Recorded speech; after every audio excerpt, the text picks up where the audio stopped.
కట్టి ఏ బండ్లే వద్ద కొడుకో నైజాం సర్కారోడా గోల్కొండ కిలో కింద నీ గోరిగర్తము కొడుక అని ఆనాడు ఆ పాట తెలంగాణలో ఉన్నటువంటి పల్లె పల్లె జనాలను కదిలించినటువంటి పాట. ఆనాడు నైజాం ప్రభుత్వానికి తిరుగుబాటు చేసినటువంటి పాట ఆ పాట. అంతకంటే ముందు గ్రామాలలో నిర్బంధం, వెట్టి సాకిరి, దోపిడీ,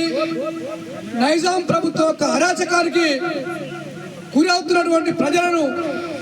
దృష్టిలో పెట్టుకొని ఆనాటికి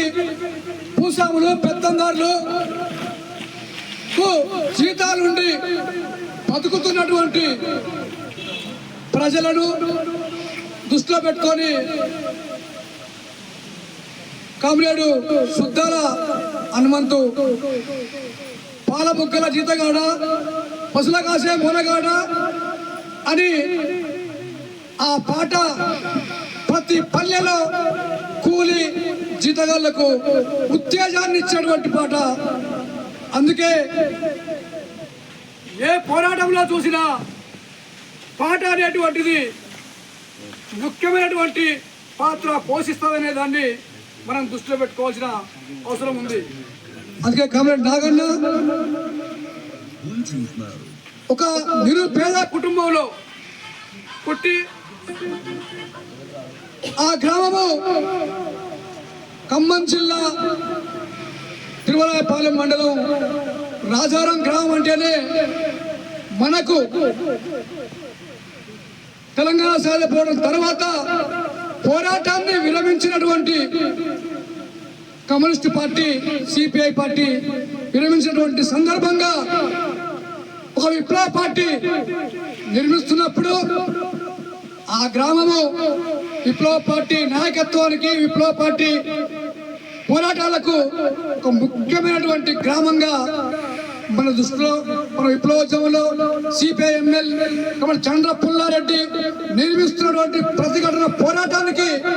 మొట్టమొదటి గ్రామంగా మనకు వెలుగులోకి వచ్చినటువంటి చరిత్ర ఆ ఊరుకుంది. ఆ ఊర్లోనే కామ్రేడు శ్రీపాద శ్రీహరి పుట్టి పెరిగి ఖమ్మంలో చదువుకొని ఆనాడు ఈ రాష్ట్రానికి కార్యదర్శిగా ఉన్నటువంటి రామనరసయ్య గారికి కోరియర్గా విప్లవోద్యమానికి, అడవి ఉద్యమానికి, మైదాన ఉద్యమానికి రథసారథిగా తాను